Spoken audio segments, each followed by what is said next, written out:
오늘 로마서 1장 26절에서 32절까지 말씀 함께 보겠습니다. 오늘 본문에는 21가지의 죄악들이 차례차례 소개되어 나옵니다. 26절을 읽어보겠습니다. 여기 보시면은 이 때문에 라는 단어가 나옵니다.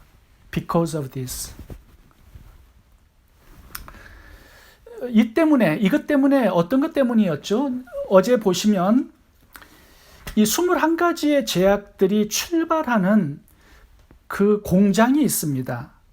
죄악들을 만들어내는 공장이 어디냐 하면 어제 불경하고 불의에 대해서 살펴보았습니다.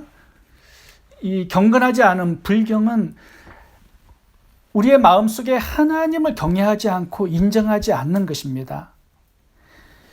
하나님께서 천지를 창조하시면서 하나님의 신성의 그 손길을 온 창조물들 가운데 알 수 있도록 넣어주셨는데도 불구하고 사람들이 하나님을 인정하지 않고 하나님을 경외하지 않습니다. 불의가 나오죠. 불의는 하나님의 법대로 살지 않고 자기 마음대로 살면서 짓는 행위의 죄악들을 말하는 겁니다. 이 두 가지에서 오늘 본문의 21가지의 죄악들이 파생되어 나왔다라는 것입니다. 이 때문에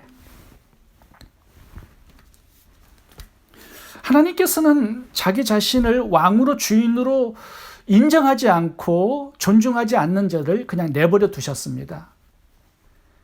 욕심 속에 살도록, 더러움 속에 살도록, 부끄러움 속에 살도록, 상실함 속에 살도록 내버려 두셨습니다. 그 결과 오늘 본문의 21가지의 죄악들이 이렇게 나오는 것이죠. 그 대표적인 것이 오늘 본문에 동성애가 먼저 나옵니다. 동성애가 왜 먼저 나오냐 하면 이 죄악이 모든 죄악들을 대표하기 때문입니다. 욕심의 최고의 꽃, 동성애입니다. 쾌락의 최고의 피날레, 동성애입니다. 육체의 가장 큰 타락, 최고의 타락, 이게 동성애입니다. 그래서 모든 죄악들의 대표, 피날레, 꽃으로 열매로 놓고 있는 것이 이 대표성을 가진 이 동성애의 죄입니다. 26절과 27절을 읽어보도록 하겠습니다. 이 때문에 하나님께서 그들을 부끄러운 욕심에 내버려 두셨으니 곧 그들이 여자들도 순리대로 쓸 것을 바꿔 영리로 쓰며 그와 같이 남자들도 순리대로 여자 쓰기를 버리고 서로 향하여 음욕이 부릴 듯하며 남자가 남자와 더불어 부끄러운 일을 행하여 그들의 그릇 때문에 상당한 보응을 그들 자신이 받았느니라. 죄악들의 대표, 타락의 극치, 이 동성애입니다. 이 동성애의 문제는 뭐냐면요, 하나님의 창조 질서를 완전히 파괴시켜버립니다. 완전히 거꾸로 뒤집어 엎어버립니다. 이게 동성애예요. 하나님께서 생육하고 번성하라는 명령을 창조 질서로 주셨습니다. 그런데 이걸 몰살시켜버리는 것이 동성애입니다. 완전히 하나님께 공개적인 도전장을 내미는 것이 동성애예요. 가정이라는 하나님의 이 소중한 공동체를 완전히 깨어버리는 것이 동성애입니다. 창조 질서를 완전히 뒤바꿔버리죠. 파괴해버리죠. 그래서 오늘 본문에 순리대로 쓸 것을 바꾸어 영리로 쓰도록 했다, 이렇게 말씀하고 있습니다. 거꾸로 바꿔버렸다라는 거예요. 하나님의 창조의 질서를, 법을. 이 성적인 타락도 문제이지만 가장 성적인 타락의 꽃이 이 동성애입니다. 한 시대, 한 사회가 얼마나 타락했는가를 보려면 이 동성애가 얼마나 유행했는가를 보면 됩니다. 동성애가 유행하잖아요. 그러면 항상 심판이 왔습니다. 소돔과 고모라가 그 좋은 사례가 될 것 같습니다. 그 작은 도시에 벌써 몇천 년 전이죠, 동성애가 유행했습니다. 하나님은 불과 유황의 심판을 내려서 그 도시를 심판해버렸죠. 그만큼 하나님께서 가만두지 않겠다라는 것입니다. 로마도 좋은 사례가 될 것 같습니다.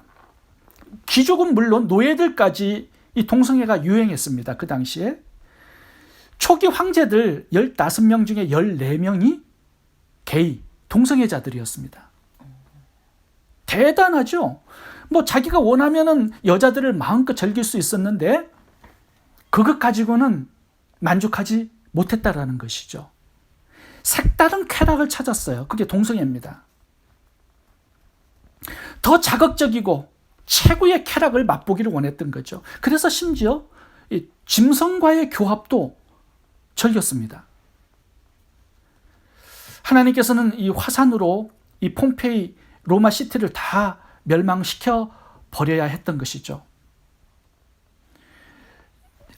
한 목사님께서 이 로마의 유적지를 돌러 보셨는데요. 갔다 오셔가지고 이런 얘기를 하셨습니다.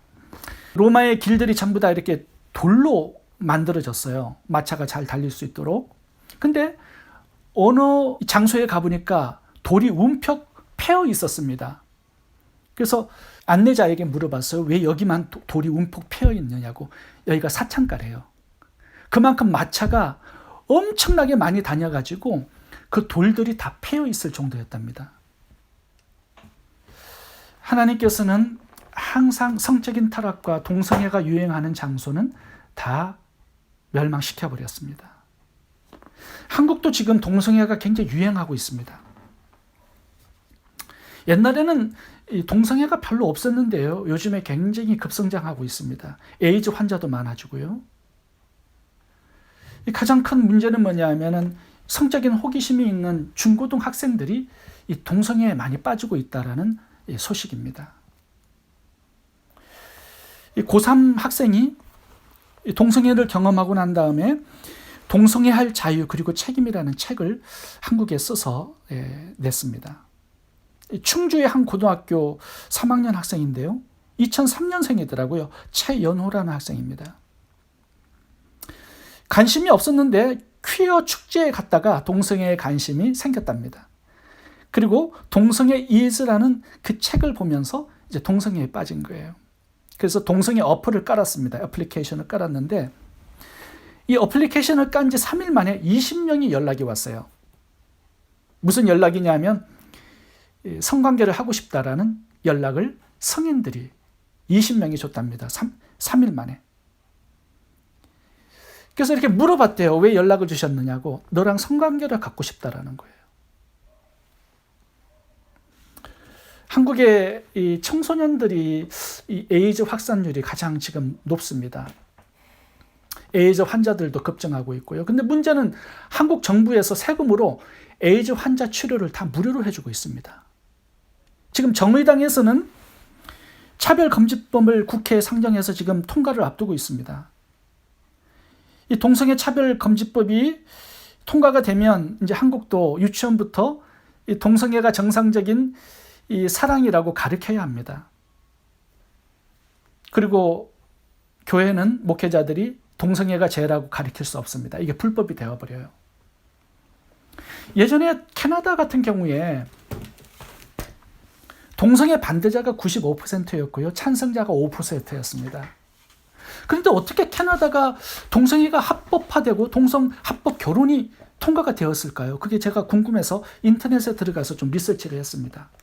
95% 대 5%가 이거 말이 안 되지 않습니까? 근데 5%가 이겼어요. 지금 한국하고 똑같은 상황입니다.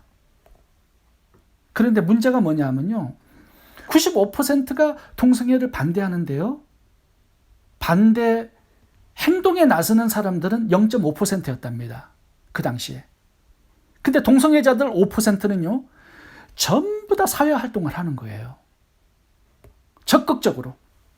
그래서 반대하는 95%가 동성애자 5%에게 질 수밖에 없었던 현실이 되어버린 겁니다. 너무 적극적이었고 95%는 소극적이었습니다. 0.5%만 활동을 하는 거예요. 반대로. 한국이 지금 이 상태입니다. 6만 개의 교회가 있는데요. 나몰라라 하고 있어요.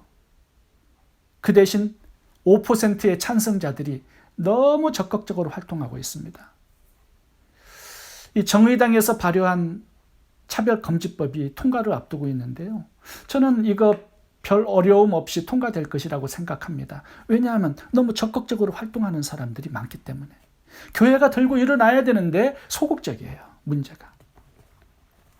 저는 오늘 본문의 주제가 동성애이기 때문에 동성애에 대해서 좀 몇 가지 좀 말씀을 좀 드리고 싶은 것이 있습니다. 저는 동성애자들을 대할 때 혐오주의는 반대합니다. 이제 저희들이 2장에 가면 1절에 이런 말씀이 있습니다. 그러므로 남들을 판단하는 사람아, 물론 누구든지 내가 핑계치 못할 것은 남을 판단하는 것으로 내가 너를 정죄함이니 판단하는 내가 같은 일을 행함이니라. 판단하지 말라고 주님 말씀하셨습니다. 그 죄는 미워하되 죄인은 미워하지 말고 사랑하라는 말씀을 하고 있는 것이죠. 요한복음 8장 11절 보시면 간음하다가 잡힌 여인을 향해서 예수님께서 이렇게 말씀하시는 구절이 있습니다. 예수께서 가라사대 나도 너를 정죄하지 아니하노니 가서 다시는 죄를 범하지 말라. 그러니까 정죄하지 말라는 것입니다. 미워하지 말라는 거예요. 예수님은 죄는 미워하셨지만 죄인은 사랑하셨습니다. 우리가 그 모델을 따라야 합니다. 그러니까 동성애자를 향하여서 부정한 감정이나 혐오의 감정을 표현하는 것은 좋지 않다라고 생각합니다. 우리나라에서 동성애자 사역을 하고 계시는 톰 린슨 선교사님의 인터뷰 내용이 있는데 이게 좀 도움이 되어서 읽어드리도록 하겠습니다. 모든 죄의 근원은 동일하다. 하나님과의 깨어진 관계이다. 원치 않는 동성애 성향을 가지고 있는 크리스찬이 있다면 그저 품어줘라. 그들은 상처가 많은 사람이다. 따라서 그들에게 필요한 것은 수용과 사랑이다. 어떠한 죄를 지은 사람이라도 교회에서 받아들여지고 사랑받을 수 있음을 확인시켜주는 교회의 문화의 정착이 필요하다. 교회가 그런 사람들을 품어주고 상처를 보듬어 줄 수 있는 그런 문화가 좀 정착되는 것이 필요하다고 생각합니다. 두 번째는요, 동성애를 대하는 자세의 두 번째는 죄라는 것을 말해줄 필요는 있습니다. 저는 요즘 이 목회자들을 만나보면 목회자들의 고민이 굉장히 깊습니다. 왜냐하면 우리들은 반대하지만 교단에서 찬성을 해요. 동성애 목회 안수를 하고 있는 교단들이 점점 늘어갑니다. 감리교단에서는 동성애자들을 감독으로 세웠습니다. 이미.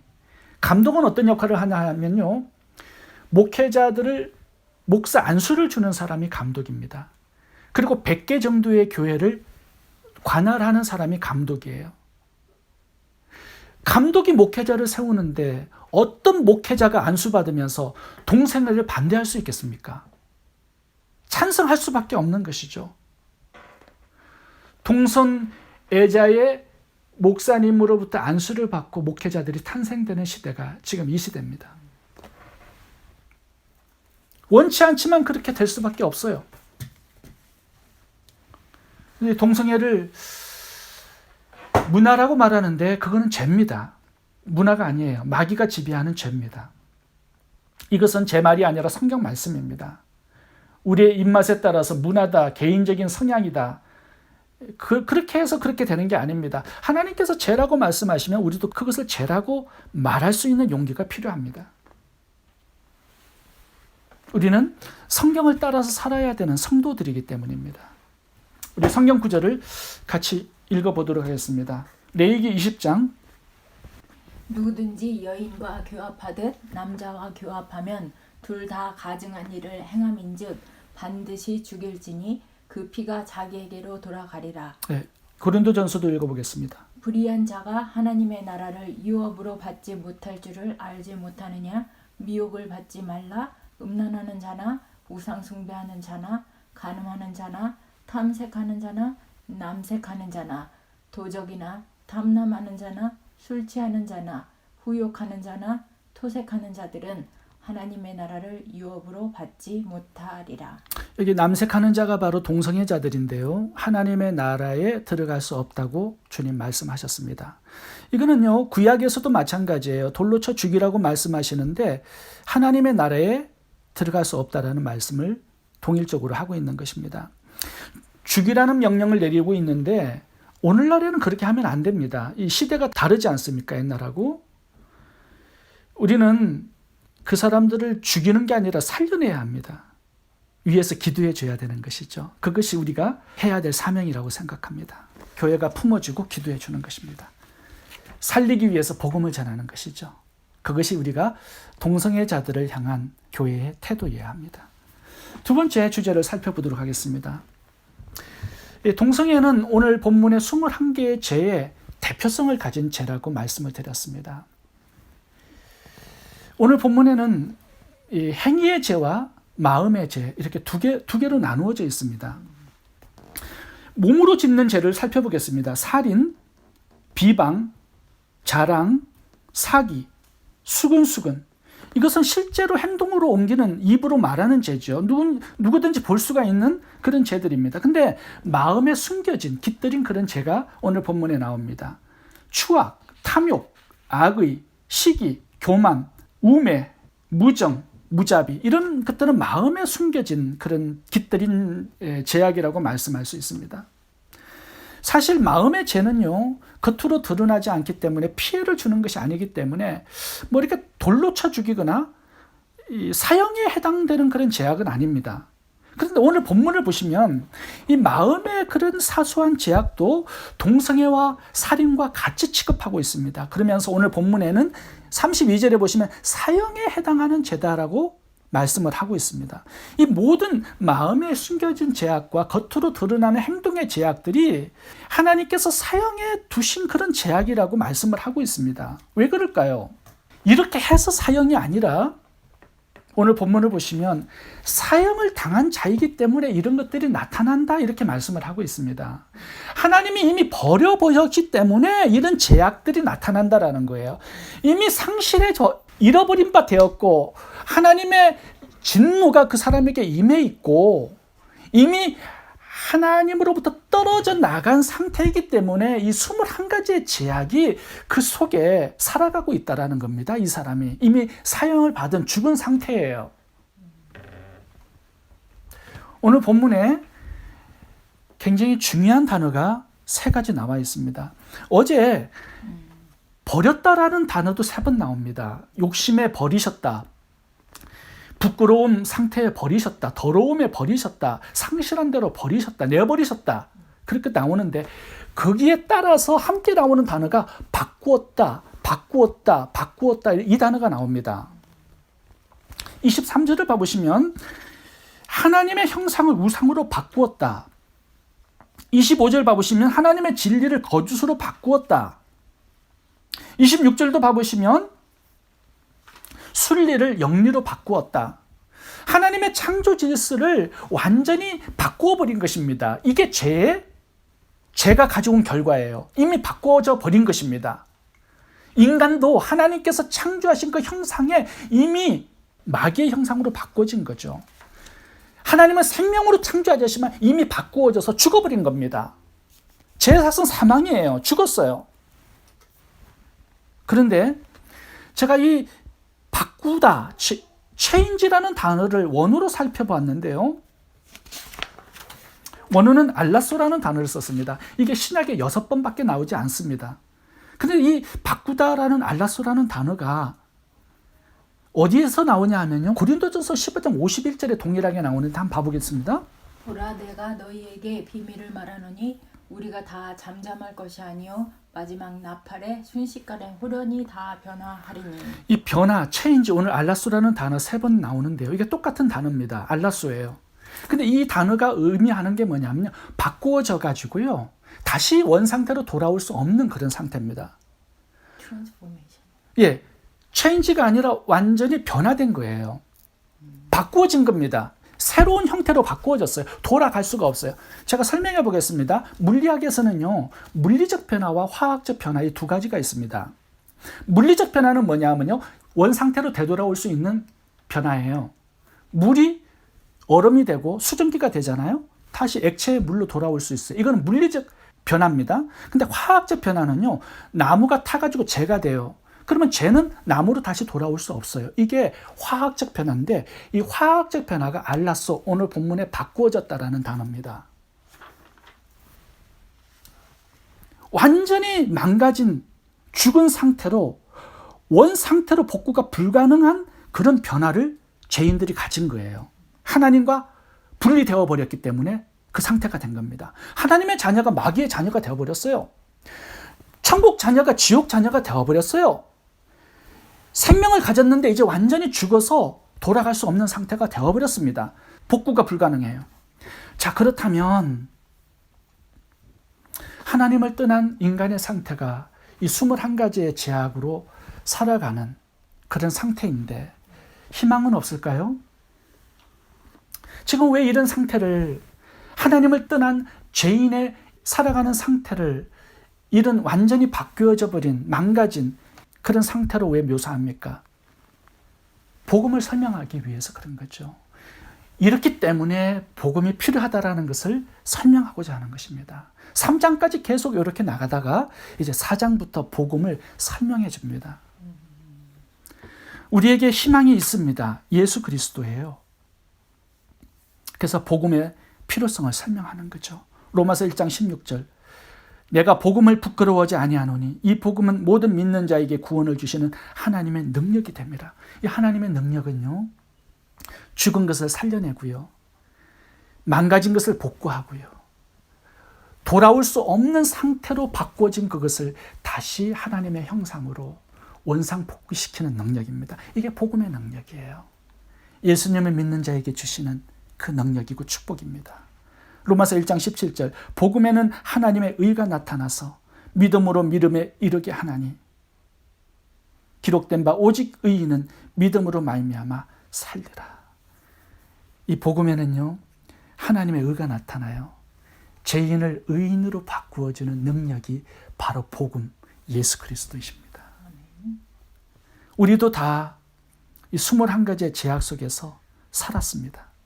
사형헌도를 받았고 하나님의 진노가 늘 머물러 있었고 버림받은 그런 죄인들이었습니다.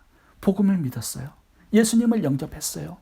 예수님의 십자가 보혈로 내 죄가 사함받고 구원과 영생의 은혜를 받아서 하나님의 자녀가 되고 천국의 상속자가 된 것 아니겠습니까? 이 세상에서 가장 큰 축복이 있다면 21가지의 죄로 인해 고통스러운 인생과 영원한 지옥에서 그 형벌 속에서 영원히 살아야 되는 우리를 예수님의 십자가 보혈로 구원해 주시는 그 은혜, 예수님을 믿는 자에게 주시는 가장 큰 축복입니다. 우리가 구원을 받아서 하나님의 자녀로 살아갑니다. 여러분, 어떻게 살아가야 되겠습니까? 이 21가지의 사형에 해당되는 제약들이 오늘 우리들에게도 남아 있습니다. 로마서 1장 28절 보시면 마음에 하나님 두기를 싫어하매 하나님께서 그들을 상실한 마음대로 내버려 두사 합당하지 못한 일을 하게 하셨으니,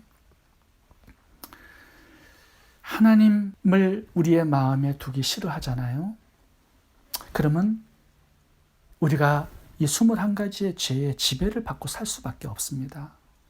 우리가 어떻게 살아야 되냐 하면요, 우리의 마음에 하나님 두기를 노력하고 애쓰고 즐거워하고 기뻐해야 합니다. 이게 우리가 살아가야 될 방법이에요. 하나님이 우리 마음의 주인이 되시고 왕이 되시어서 통치하시고 다스려 주시는 그 마음, 그 삶이 돼야 된다는 거죠. 근데 이게 자동적으로 되지 않습니다. 구약 사사기를 보시면 엄청난 성적인 타락과 영적인 타락의 시대였습니다. 그 특징이 뭐냐 하면 2가지 단어로 요약합니다. 그때에는 이스라엘의 왕이 없었으므로 사람마다 자기 소견에 옳은 대로 행하였더라. 사사기 21장 25절도 동일합니다. 그때에 이스라엘의 왕이 없었으므로 사람이 각기 자기의 소견에 옳은 대로 행하였더라. 하나님은 자신을 존중하지 않고 왕으로 인정하지 않고 주인으로 모셔드리지 않으면 그대로 살아갈 수 있도록 내버려 두십니다. 우리가 노력해야 합니다. 왕으로, 주인으로 그분의 통치함을 받고 살아가는 것 노력해야 합니다. 제가 최근에 어느 성도님의 간증을 들었습니다. 부부가 다 교회를 다니는 분들인데요. 남편이 심각한 포르노 중독에 빠진 것이었습니다. 그 아내는 몰랐어요, 오랫동안. 하루도 포르노를 보지 않으면 남편은 살 수 없는 그런 중독자였습니다. 남편이 정상적이지 않아요. 그런데 오랫동안 부인은 눈치를 채지 못했습니다. 근데 하루는 남편이 부인하고 대화를 나누기를 원해서 대화를 시작했습니다. 남편이 솔직하게 자기 자신이 포르노 중독에 빠져 있다고 아내에게 고백하면서 도움을 요청했습니다. 어떻게 도움을 줄 수 있겠습니까? 기도밖에 없죠. 두 분이 목장을 나가시는 분들이었습니다. 그 부인이 목장에 나가서 목원들에게 솔직하게 남편의 포르노 중독을 얘기하면서 중보 기도를 요청한 것입니다. 남편은 물론 창피하죠. 그거 누가 좋아하겠습니까? 그래서 목장에서 중보 기도가 시작이 된 것이었습니다. 가정에서는 가정 예배가 시작이 되었어요. 그 부인이 했던 것은 가정 예배 드리면서 찬송을 부르는 것이었습니다. 어떤 찬송이겠습니까? 찬송가 260장을 매일 불렀습니다. 죄에서 자유를 얻게 함은 보혈의 능력, 주의 보혈, 시험을 이기는 승리되니 참 놀라운 능력이로다. 주의 보혈 능력이 있도다. 주의 피 믿어. 주의 보혈 그 어린 양의 피 매우 귀중한 피로다. 두 번째가 은혜가 되었습니다. 육체의 정욕을 이길 힘은 보혈의 능력, 주의 보혈, 정결한 마음을 얻게 하니 참 놀라운 능력이로다. 같이 예배를 드리면서 찬송을 부르고 참 오랫동안 노력을 했습니다. 큐티를 같이 하면서 쉐어링을 하고, 그게 이 부부를 살리는 비결이었습니다. 노력한 거예요. 하나님을 마음의 주인으로 왕으로 모셔드리는 것을 노력한 것입니다. 결국은 그 남편이요 돌아왔습니다. 하나님께 돌아와서 정상적으로 가정생활을 하게 된 것이죠. 그 예배, 그 찬양, 목장 모임, 참 소중한 것들이죠. 예수님의 보혈은요, 우리가 구원받을 때 단 한 번만 필요한 게 아닙니다. 날마다 그 피를 먹고 마시라고 말씀하셨죠. 예수님의 살을 날마다 먹고 예수님의 피를 날마다 마시라고 말씀하고 있습니다. 날마다 동행하라는 거죠. 예수님을 주인으로 모셔서 그분의 통참을 날마다 받고 살라는 것이죠. 이럴 때 우리는 승리하게 되는 것입니다. 날마다 예수 그리스도의 보혈의 능력을 힘입고 살아갈 수 있기를 바랍니다. 기도하겠습니다.